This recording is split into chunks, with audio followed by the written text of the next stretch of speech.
شخص يتحول من رجل مسالم ومتدين وكل الناس تحبه الى اخطر سفاح بالسعودية، وسوى ابشع الجرائم اللي ما ممكن تتخيلوها، وصار يغتصب البنات وحتى الاولاد الاطفال ما سلموا من عنده. فهذا الفيديو هو قصة ابشع جريمة صارت بالسعودية واللي ما ممكن تتخيلوها. يعني شلون رجل يتحول كل هذا التحول يعني 180 درجة؟ فشنو الاسباب اللي غيرته وشنو اللي صار وياه؟ فكل هاي الامور راح نعرفها بالتفاصيل بهذا الفيديو، واتمنى انه تاخذون العبرة من هاي القصة.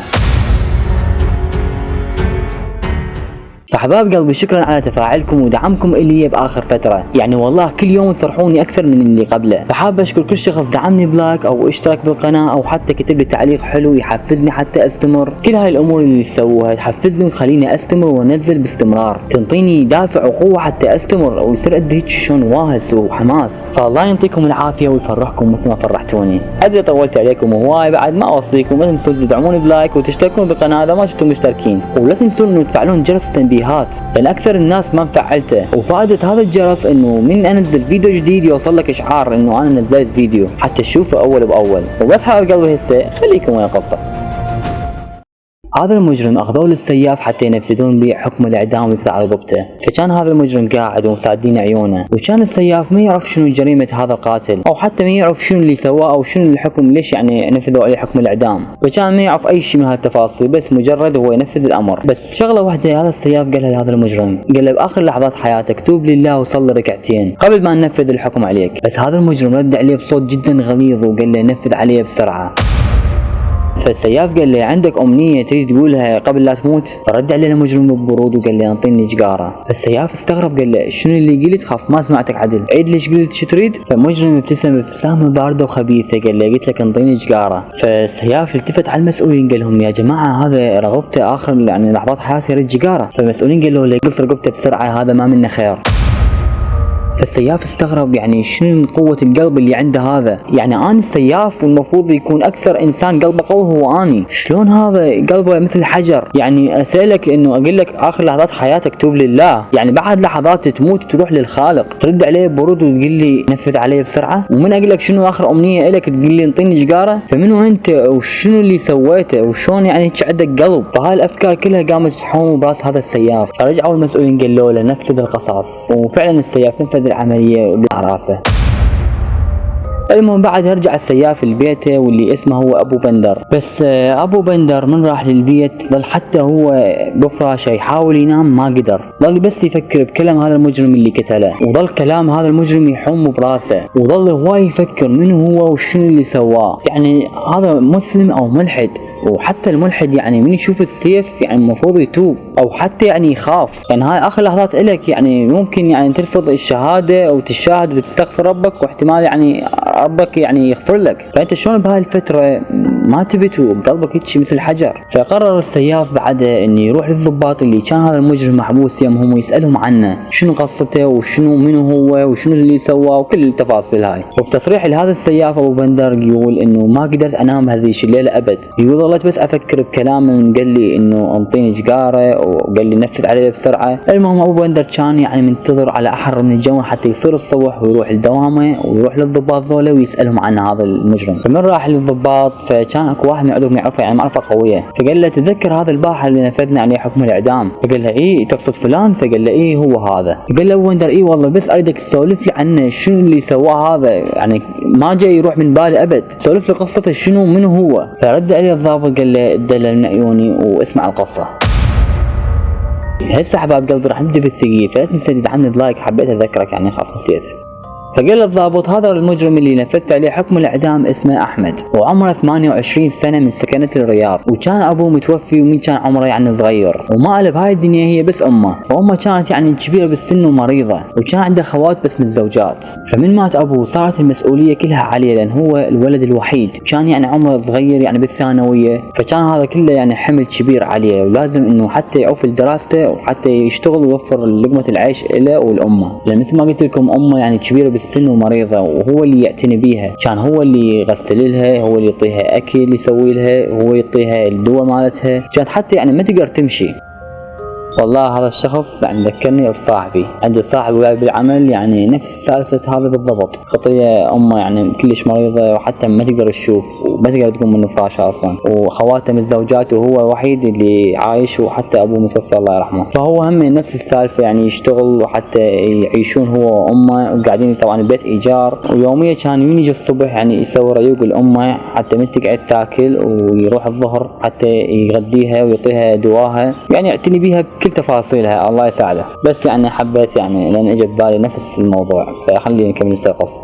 المهم فأحمد ظل يدور على الشغل من هنا لهناك من هنا لهناك، ما حصل أبد. فبعدها جيرانهم اللي هو يكون صديق أبو أحمد، رجال كبير بالعمر وما عنده أولاد ما عنده خلفة، فحب إنه يكسب بيه أجر. قال ما دام هو يعني أبوه كان صديقي وهو توفى الله يرحمه وبقى هو واحد، خلي انا اعاونه وخليه يشتغل وياي، وهم انه يفيدني لان انا عندي محل وما اقدر يعني اشتغل بيه وحدي، يعني هو يكون يعني مسؤول على العمل هذا. فراح عليه وقال له احمد انا اعرف ابوك من فتره كلش طويله، واعتقد انه ما راح القى شخص مناسب غيرك انه يلزم العمل مالتي، وتدري بي انا ما اقدر اشتغل، يعني رجال كبير بالعمر وتعبت، فبدك انت تشرف على العمل مالتي، فشو تقول انت موافق؟ فرد عليه احمد قال له جزاك الله خير عمي، وانا فعلا يعني محتاج الشغل كلش وقاعد ادور بس ما حصلت، فانا اكيد يعني موافق. فقال له جاره تبشر ومن باكر يبلش دوامك، والوقت هو من 9 الصبح لحد 10 بالليل. فصار يشرح لاحمد عن العمل مالته والمحل مالته، فقال له احنا نبيع بالمحل ملابس يعني رسميه من عقال شماغ ويعني غتره وهالسوالف يعني ما دشاديش، وانا اصلا عندي عمال بالمحل عمال اسيويين، انا بدك بس تشرف عليهم وهم يسوون كل هاي الاعمال من خياطه وترتيب وتصفيط والسوالف كلها، بس اريدك انت انه تشرف على العمل، يعني من يجون زبائن تستقبلهم تعرض لهم البضاعه مالتنا وبس، هاي ما عندك شيء ثاني. لانه تعرف هم اسيويين وعرب يجون للمحل ما يعرفون لغتهم، فصعب انه يتفاهمون وياهم، فبدك انت تتفاهم ويا الزبائن وتراويهم البضاعه مالتنا وتبيعهم. فقال له احمد تمام، بس عندي شغله يعني بسيطه كلش. قال له انه امي مريضه وقاعده بالفراش وما تقدر تتحرك، واخاف انه تريد شيء من عندي وانا ما موجود يمها، وخاصه انه اني انطيها الابره الانسولين الاكل الدول الاغراض الثانيه كلها اني اكون اقوم بيها، فريد من عندك بس يعني انه من تحتاج ان امي اروح لها وارجع. وهذا نفس الكلام اللي صاحبي قال لابو العمل عليه اللي لما نشتغل عندنا، نفس الكلام بالضبط. فقال له جاره تمام انا موافق، واخذ راحتك انت شو وقت ما تريد تروح لامك تساعدها تكمل لها اغراضها وترجع تكمل شغلك عادي. وكان الحلو بالموضوع انه المحل هذا ما كان بعيد عن بيتهم، قريب، كان مسافه كلش قصيره.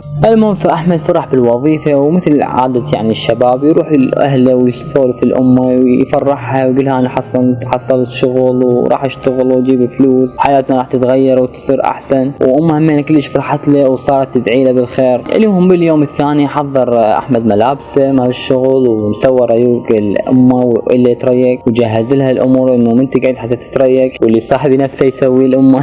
المهم بعدها انطلق للعمل. فاحمد ببدايه عمله صار يعني زبائن من يجوا يهلي بيهم ويستقبلهم، يا هلا تفضلوا شوفوا البضاعه مالتنا وهيك يعني سوالف ووجه بشوش، فكان يعني لسانه طلق، يعني يعرف شلون يسولف ويا الناس ويعرف شلون يخليهم ينجذبون له ويعني يسوون اللي هو يريده. فكانوا الزبائن يعني حابين احمد، وكانوا اغلبيتهم يعني يشترون، واللي ما يشتري ياخذ البضاعه مال المحل ويروح يعني غير مره يجي يشتري، يعني يخلي له خط رجعه له بسبب لسانه وفصاحته وترتيبه ويعني وجه البشوش وهالسوالف قلت لكم عليها. فالناس كلش حبته، وعشان حتى يعني الزباين من يشترون من المحل يروحون يسولفون لاصدقائهم ولقرايبهم يقولون لهم بوي ترى هذا المحل بولد وخوش يشتغل وبيخوش بضاعه وترتيبات وهالسوالف يضبطكم. فصاروا الزباين يعني كل يوم يزيدون اكثر واكثر. المهم مشى على هاي الحال اول شهر. فهذا الشهر صاحب المحل كلش فرح من الدخل اللي اجاه، الدخل مالته زاد 3 اضعاف من كل شهر، وكل هذا الفضل يعود لاحمد لان هو بسبب لسانه وخلى يعني الناس تنجذب له، فكان يعني كلش فرحان باحمد. فراح عليه قال له احمد انت شلون جذبت كل هاي الناس وبسببك يعني حتى دخلنا زاد 3 اضعاف. بالعاده احنا محلاتنا محلات الاشمغه وهالسوالف المحلات الرسميه مثل يعني تنتعش بس بايام العيد والمناسبات، بس احنا بايام عاديه ودخل زاد 3 اضعاف. فقال له والله يا عمي انا ما اسوي شيء، بس مجرد يعني استقبل الناس بوجه بشوش واسولف لهم عن البضاعه اللي عندنا، واظل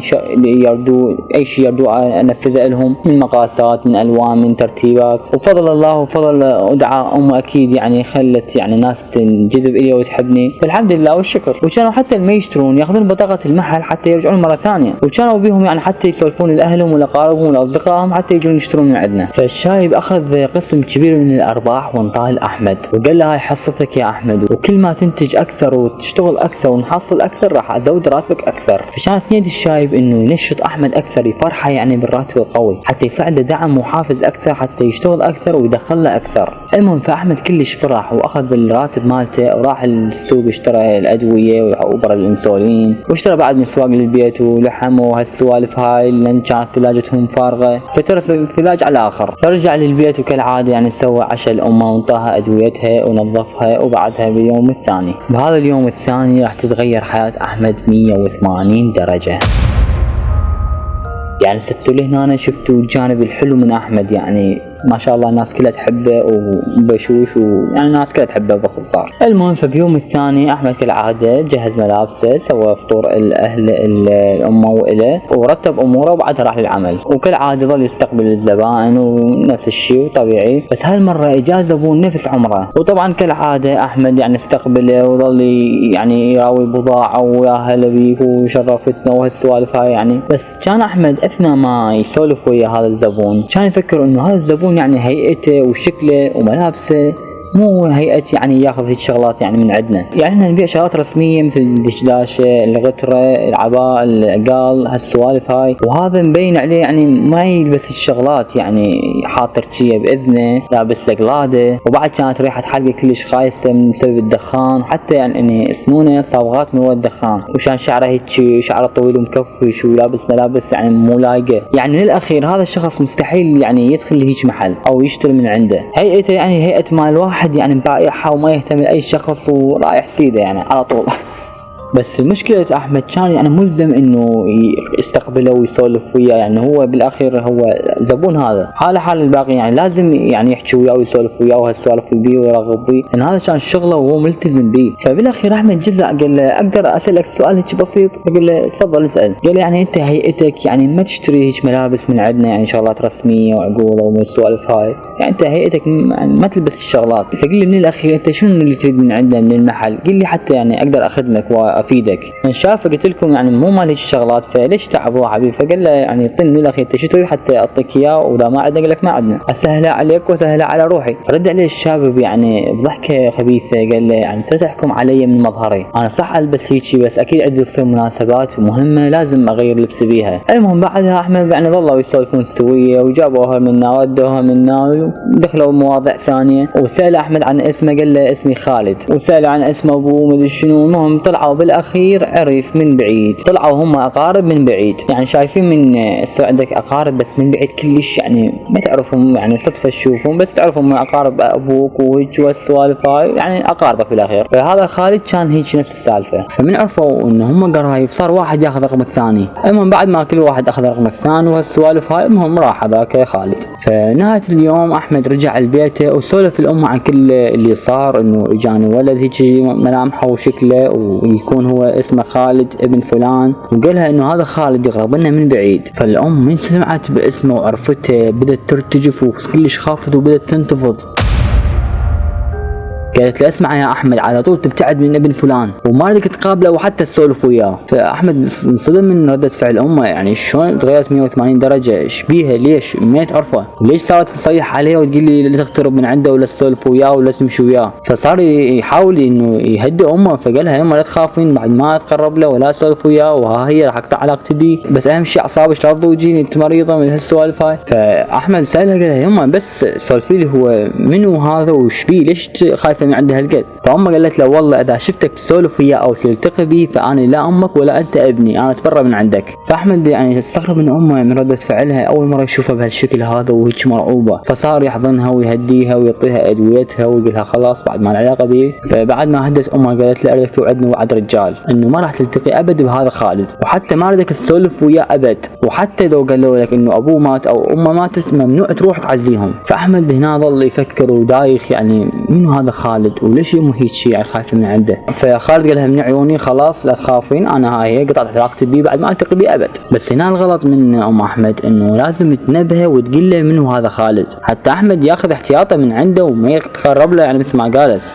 حتى مو تقولي له لا تلتقي بيه من يصير لك هو ليش يعني هيك تخافين من عنده وما تخليني التقي بيه، ما تقول له يعني تخلي واحد يصير عنده هيك فضول بس يريد يعرف يعني من هذا خالد. المهم بعدها ورا فتره قصيره اجت رساله من خالد على تليفون احمد، فاحمد فتح الموبايل وقرا رساله مكتوب بها هلا احمد عندنا سهره يوم الخميس تجي ويانا؟ لا تجي ويانا اكيد راح نفرح وننبسط. فاحمد ما يقدر يروح وياه فقال له عذرني يا خالد انا ما اقدر لان امي مريضه تعرف ولازم اظل يمها واعطيها اكلها وادويتها فما اقدر اعوف، انا عذرني ما اقدر اجي وياكم. فقال له خالد ابد لا تخاف الموضوع يمي، عندنا احنا بالاستراحه خدامتين راح ادز وحده يوم الخميس انه تروح وتعتني بامك بالفتره اللي انت تجي بيها يمنا حتى امك ما تضل وحدها، وانت تجي انا حتى تفرح وتغير جو، كافي كله شغل وهالسوالف هاي نغير جو شويه. فاحمد قعد وصفن صفنه طويله هسه شو اقول له هذا لزق هسه شلون انا حشرت روحي هالحشره هسه شو اقول له هذا. فجت الفكره ببالي احمد قال راح اتحجج بالدوام اقول له انه عندي شغل وما اقدر اعوفه.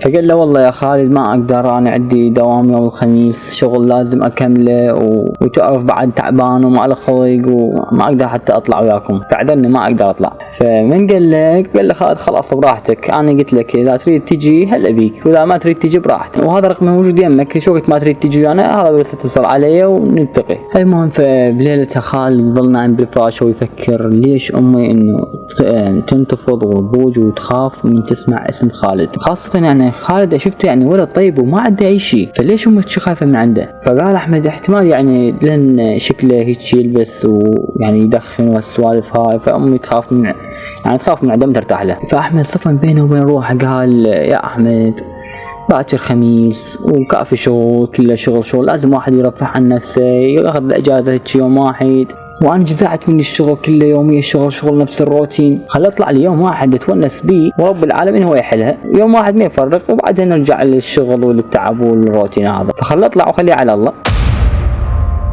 فهنا الشيطان بده يوسوس له والشيطان من يشمر لك الطعم مو شرط انه انت تجي وتاخذ الطعم هذا ويصيدك لا يظل منتظرك شوي يظل يسحب بيك لحد ما يجيبك كلك يظل شوي يسحب بيك لحد ما يوصلك للطريق اللي يريده هو. المهم اجى يوم الخميس وراح خالد كالعاده الشغله ورتب شغله ولحد نهايه اليوم اتصل بهذا خالد فاتصل بي قال له شوف خالد اليوم انا راح اجي يمكم فشوف لي هاي تقول عليها خدامه حتى تجي يم امي وانا اجيكم. فخالد قال له اوكي تمام انا راح اجيب الخدامه هسه المحل حتى تاخذها انت للبيت وتفهمها على الموضوع وتفهمها انه شو تسوي ما تسوي امك وشون يعني تعطيها الادويه شو وقت والاكل وهالسوالف. المهم فخالد جاب الخدامه لاحمد واحمد خذاها للبيت ودخلها للبيت فقال له ما هاي خدامه اسمها ميري راح اظل يمك حتى تخدمك كم ساعه لحد ما ارجع لك اني لان انا هسه عندي شغل اضافي ولازم اخلصه فهاي ميري راح تظل يمك وتخدمك وانت اي شيء تحتاجين قولي لها. فهنا الام ما ارتاحت كلام احمد حست بيه شيء فكتمت هذا الموضوع بقلبها وما قالت له.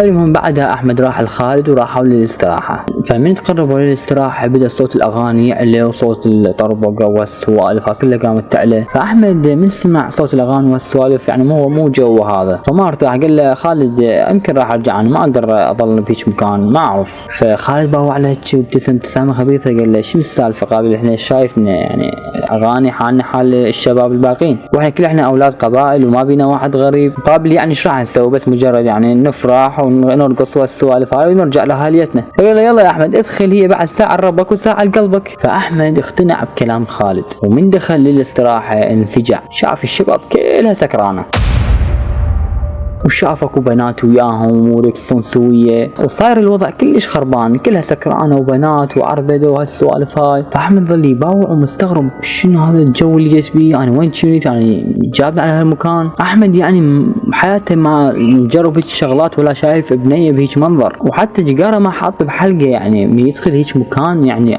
كله شروب وبنات والسوالف هاي ورقص يعني كلش مكان مو مناسب له ولا متعود عليه ولا يقدر يستوعبه. المهم قطع حبل افكاره واحده من البنات جت كمشت ايده وقامت تحاول ترقص وياه ترقص يعني ترقصه فصارت هالبنيه ترقص ويا احمد بالقوه هو ما رايد يرقص بس هي ظلت ترقصه. المهم احمد بدا شوي يتعود على الوضع تدريجيا فخالد قال له ايه معود فلها بعد يعني تونس هي يوم واحد المهم ظلت هاي البنية ترقص ويا احمد الى ان احمد تعب، فراحت جابت له عصير وحطت بالعصير مخدر، فاحمد من شرب العصير على طول فقد بعد عقله مو براسه صار، وجدته طاقة لا ارادية وصار يرقص ويسوي وانطلق وياهم بعد، وظل يرقص من التعب طاح بالقاع واغمى عليه. المهم بعدها اجى اليوم الثاني وقعد احمد فباوع على يمينته لقى واحدة من البنات نايمة بصفه، فاحمد من شافها كلش انصدم وانفجع، البنية يمش جابها، فحاول انه يتذكر شو اللي صار وياه بالليلة الماضية، يعني ما يتذكر اي شيء، كان يعني سكران انتهي، فتذكر اخر شيء احمد انه شرب، فمن شرب يعني حس بروحه مستمتع ومرتاح، فاحمد يعني شاف الوضع يعني شوي حلاله، يعني فرح بيه تونس، فاجى خالد لاحمد قال له ها بشر عجبك الوضع، ترى احنا كل خميس متجمعين بهالمكان هذا، اذا تريد كل خميس تعال هلا بيك. المهم مرت الايام واجى الخميس الثاني وهمين احمد اجى يعني خالد وسهروا وسووا وشربوا نفس السالفه، وجا الخميس اللي وراه وجا الخميس اللي وراه واستمروا على هاي الحال لحد ما قام احمد يرجع البيت نص الليل وعيونه حمر من الدم، يعني من الشرب والعربده وهالسوالف. تخيلوا حتى البنيه الخدامه اللي جابها خالد يم امه من احمد نص الليل رجع وهو سكران وعقله مو براسه، دخل البيت نص الليل وشاف الخدامه على طول اخذ الخدامه ودخل الغرفه وسوى وياها رذيله، وامه كانت تتباوع عليه وتشوفه بس ما تقدر تسوي اي شيء، حتى ما تقدر تتحرك، وتشوفه بينها شلون اخذ هالخدامه ودخلوا للغرفه.